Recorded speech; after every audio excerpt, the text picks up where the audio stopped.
بسم اللہ الرحمن الرحیم۔ سورہ نساء آیت 44 سے لے کر 48 اللہ کہتے ہیں، کیا تم نے ان لوگوں کو نہ دیکھا جنہیں کتاب سے ایک حصہ ملا کہ وہ گمراہی خریدتے ہیں اور چاہتے ہیں کہ تم بھی راستے سے بھٹک جاؤ؟ اور اللہ تمہارے دشمنوں کو خوب جانتا ہے اور حفاظت کے لیے اللہ ہی کافی ہے اور اللہ ہی کافی مددگار ہے۔ یہودیوں میں کچھ ہیں جو کلمات کو ان کی جگہ سے بدل دیتے ہیں اور کہتے ہیں ہم نے سنا اور مانا نہیں، اور آپ سنیں آپ کو نہ سنایا جائے، اور رائنا کہتے ہیں زبانیں مروڑ کر اور دین میں طعنہ کے لیے۔ اور اگر وہ کہتے کہ ہم نے سنا اور مانا اور حضور ہماری بات سنے اور ہم پر نظر فرمائے تو یہ ان کے لیے بہتر اور زیادہ درست ہوتا، لیکن ان پر تو اللہ نے ان کے کفر کی وجہ سے لعنت کر دی تو وہ بہت تھوڑا یقین رکھتے ہیں۔ اے کتاب والو، جو ہم نے تمہارے پاس موجود کتاب کی تصدیق کرنے والا قرآن اتارا ہے اس پر ایمان لے آؤ، اس سے پہلے کہ ہم چہرے بگاڑ دیں، پھر انہیں ان کی پیٹھ کی صورت پھیر دیں، یا ان پر بھی ایسے ہی لعنت کریں جیسے ہفتے والوں پر لعنت کی تھی، اور اللہ کا حکم ہو کر ہی رہتا ہے۔ بے شک اللہ اس بات کو نہیں بخشتا کہ اس کے ساتھ شرک کیا جائے، اور اس سے نیچے جو کچھ ہے جسے چاہتا ہے معاف فرما دیتا ہے، اور جس نے اللہ کا شریک ٹھہرایا تو بے شک اس نے بہت بڑا گناہ کا بہتان باندھا۔ اب قرآن میں آپ دیکھیں گے کہ جب اللہ اہل کتاب یعنی یہودی اور عیسائی کے بارے میں بات کرتے ہیں تو اللہ کبھی ان کو یہ کہتے ہیں وہ لوگ جن کو کتاب ملا، اور کبھی وہ یہ کہتے ہیں وہ لوگ جن کو کتاب کا حصہ ملا، جیسے آپ ان آیتوں میں دیکھ سکتے ہیں۔ اب کچھ اسکالرز یہ کہتے ہیں کہ کتاب کا حصہ ملنے کا مطلب یہ ہے کہ ان کو پوری کتاب ملی لیکن انہوں نے اس کتاب کو تبدیل کر دی، اور اس حد تک تبدیل کی کہ بس اس کتاب کا کچھ تھوڑا سا حصہ ہی حق ہے، باقی تمام چیزیں جھوٹ ہیں۔ یعنی اسی لیے اللہ ان کو کہتے ہیں وہ لوگ جن کو کتاب کا حصہ ملا۔ لیکن میری اپنی رائے یہ ہے کہ اگر ایسی ہی بات ہوتی تو پھر جب بھی اللہ یہودی یا عیسائی کا ذکر کرتے تو وہ پھر ہمیشہ یہی کہتے وہ لوگ جن کو کتاب کا حصہ ملا۔ لیکن آپ دیکھ سکتے قرآن میں کہ ایسا نہیں ہے، کبھی کبھی اللہ یہ بھی کہتے ہیں وہ لوگ جن کو کتاب ملا۔ اس کی دوسری انٹرپریٹیشن یہ ہو سکتی ہے کہ کتاب کا حصہ ملنے کا مطلب یہ ہے کہ بنی اسرائیل کو بھی کتابیں ملی، یعنی اللہ نے اول سے بہت سی کتابیں بھیجی، بہت سے نبی بھیجے، اور کچھ حصہ بنی اسرائیل کو بھی ملا۔ اب ظاہر ہے اگر ہم اس طریقے سے اس کو انٹرپریٹ کرتے ہیں تو اس کا یہ مطلب ہے کہ اس میں صرف یہودی اور عیسائی نہیں بلکہ مسلمان بھی شامل ہیں۔ اللہ نے ہمیں قرآن اور آخری نبی بھیجنے سے مسلمانوں کو بھی اس حصے میں شامل کر دیا۔ لہٰذا یہ یاد رکھے جب بھی اللہ کہتے ہیں اہل کتاب، وہ لوگ جن کو کتاب ملا یا وہ لوگ جن کو کتاب کا حصہ ملا، اللہ صرف یہودی اور عیسائی کے بارے میں بات نہیں کرے بلکہ مسلمانوں کے بارے میں بھی بات کر رہے ہیں۔ اس کو سمجھنا بہت ضروری ہے کیونکہ عموماً جب ہم تفسیر میں یہ پڑھتے ہیں کہ اللہ اہل کتاب سے خطاب کر رہے ہیں تو ہمیں لگتا ہے کہ اللہ صرف یہودی اور عیسائی کے بارے میں بات کر رہے ہیں، اس میں ہمارا کوئی ذکر نہیں ہے، لیکن اہل کتاب میں ہم بھی شامل ہیں۔ لہٰذا ان آیتوں میں بھی جہاں پر اللہ ان لوگوں کا ذکر کر رہا ہے جن کو کتاب کا حصہ ملا، اس میں یہودی اور عیسائی اور مسلمان بھی شامل ہیں۔ آخرکار بہت سے مسلمان ہیں جو ہدایت کے بدلے میں گمراہی خریدتے ہیں، اور وہ ساتھ دوسروں کو بھی گمراہ کرنے کی کوشش کرتے ہیں۔ جو لوگ اسلام پر چلنا چاہیں اس کا مذاق اڑاتے ہیں، اس کو بہت بورنگ یا بہت ریجڈ کہتے ہیں، ان کو نہیں اچھا لگتا اگر قرآن اور حدیث کے مطابق ان کو خبردار کیا جائے، بلکہ وہ آگے سے یہی بحث کرتے ہیں کہ وہ اسلام کو بہتر جانتے ہیں۔ یہ تمام چیزیں جو اللہ یہودی اور عیسائی کے بارے میں بتاتے ہیں ہمیں، کیا یہ چیزیں مسلمانوں میں نہیں ہیں؟ افسوس کی یہ بات ہے کہ آج کل کے زمانے میں آپ کو اس قسم کے بہت مسلمان ملیں گے اپنے دوستوں میں، خاندان میں، رشتہ داروں میں، بلکہ کبھی کبھی وہ لوگ جن سے ہم بہت محبت کرتے ہیں وہ بھی اسی طریقے سے بیہیو کرتے ہیں، اور تب ہمیں نہیں سمجھ آتی کہ ہمارے لیے سب سے بہترین رویہ کیا ہونا چاہیے۔ مثلاً کبھی کبھی ماں باپ بہت ٹاکسک ہو جاتے ہیں، وہ اسلام کے ذریعے بچوں کو ایموشنلی بلیک میل کرنے کی کوشش کرتے ہیں، یعنی اگر وہ حرام کام کر رہے ہیں یا کسی کے ساتھ بے انصافی کر رہے ہیں اور ان کی اپنی اولاد ان کو سپورٹ نہیں کر رہی، ان کی اپنی اولاد ان کو خبردار کر رہی ہے، تو ماں باپ اس وقت اولاد کا سپورٹ حاصل کرنے کے لیے ان کو ایموشنلی بلیک میل کرتی ہے۔ اس وقت ظاہرہ بچے بھی کنفیوز ہو جاتے ہیں، وہ یہ جانتے ہیں کہ ماں باپ ان کے غلط ہیں، بے انصافی کر رہے ہیں یا حرام کام کر رہے ہیں، لیکن وہ یہ نہیں سمجھتے کہ ماں باپ کو سپورٹ کرے یا نہ کرے۔ اگر وہ سپورٹ نہیں کرتے تو ماں باپ ان کو ایموشنلی بلیک میل کرتے ہیں، ان کے سامنے روتے ہیں تاکہ ان کو گلٹ محسوس ہو، اور اگر وہ ماں باپ کو سپورٹ کرتے ہیں تو تب بھی ان کے اندر گلٹ ہوتا ہے کیونکہ وہ جانتے ہیں وہ غلط چیز کو سپورٹ کر رہے ہیں۔ بلکہ اسی طرح کبھی کبھی خاوند، بیوی، اولاد جن لوگوں سے بہت محبت کرتے ہیں وہ غلط کام میں مبتلا ہیں، اور پھر وہ اس وقت اپنا حق سمجھتے ہیں کہ ہم ان کو سپورٹ کریں۔ اسی لیے اللہ آیت 45 میں ہمیں یہ سمجھا رہے ہیں کہ اللہ بہتر جانتے ہیں کہ ہمارے دشمن کون ہیں۔ سب سے بہترین آپ کا دوست صرف اللہ ہے، اور سب سے بہترین مددگار صرف اللہ ہے۔ لہٰذا اللہ ہمیں خبردار کر رہے ہیں کہ جن لوگوں سے ہم بہت محبت کرتے ہیں، ان کو ناراض نہیں کرنا چاہتے، یا یہ سوچتے ہیں کہ یہ لوگ ہمیں لازماً سیدھا راستہ ضرور دکھا رہے ہوں گے، ممکن ہے کہ وہ ہمارے سب سے بڑے دشمن ہوں۔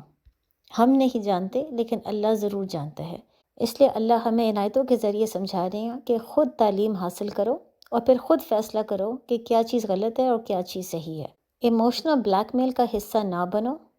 اور کسی سے نہ ڈرو سوائے اللہ کے۔ یاد رکھو کہ جب تک اللہ آپ کے ساتھ ہے، آپ کے ساتھ کوئی ظلم اور زیادتی نہیں کر سکتا۔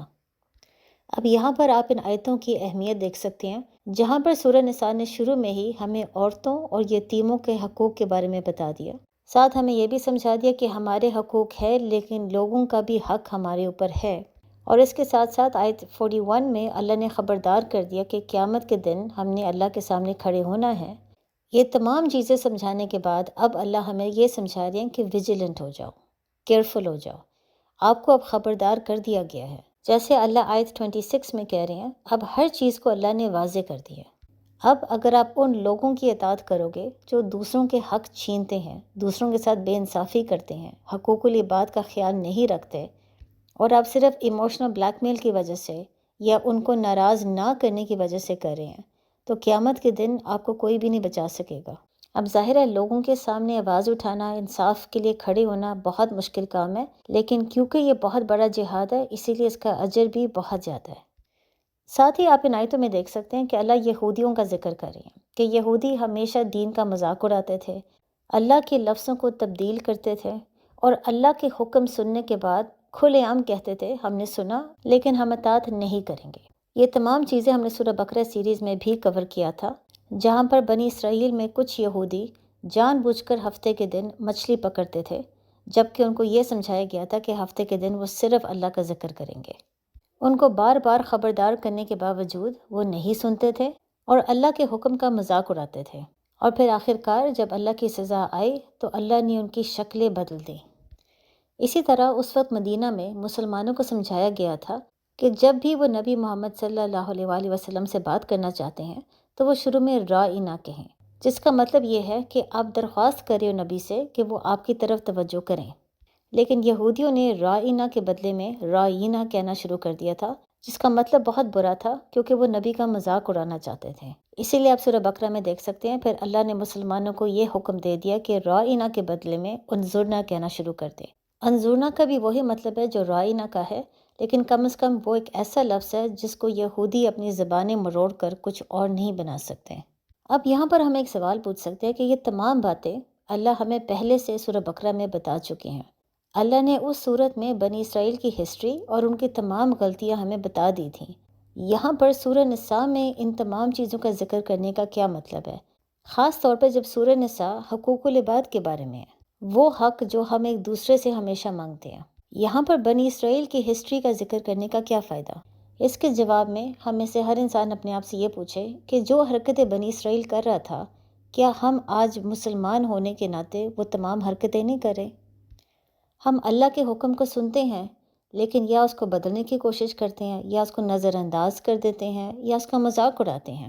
جب سورہ نساء میں ہمیں کہا جاتا ہے کہ بیٹیوں کو اور بیویوں کو بھی وراثت میں کچھ حصہ ملنا چاہیے، تو کیا آج کل بھی ہم ایسے گھر نہیں دیکھتے جس میں ساری وراثت صرف مردوں کو چلی جاتی ہے اور بیٹیوں کو اور بیویوں کو کچھ بھی نہیں ملتا؟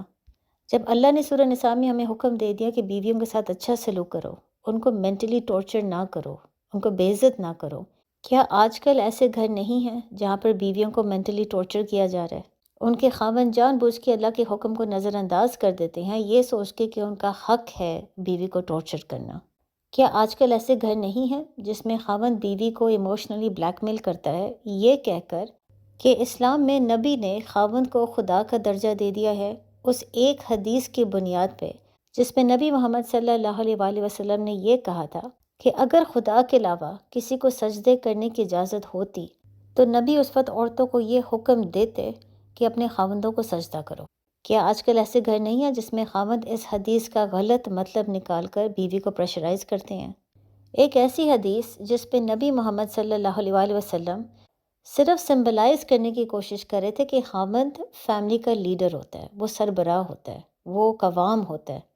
اس کی اطاعت کرنا ضروری ہے۔ بہت سے مردوں نے اس حدیث کا یہ مطلب نکال دیا ہے کہ اللہ نے خاوند کو خدا کا درجہ دے دیا ہے، اب وہ جو مرضی سلوک کرے بیوی کے ساتھ، بیوی کا کام ہے خاموشی سے برداشت کرنا اور خاوند کی اطاعت کرنا۔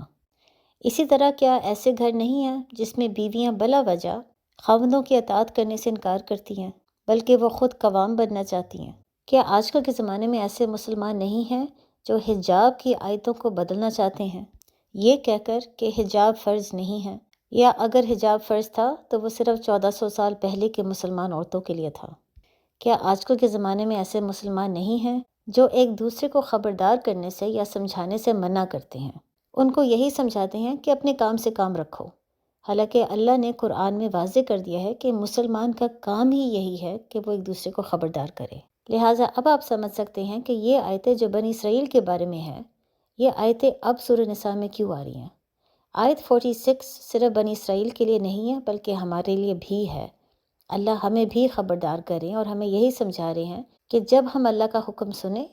تو ہمیں یہی کہنا چاہیے ہم نے سنا اور ہم نے اطاعت کیا،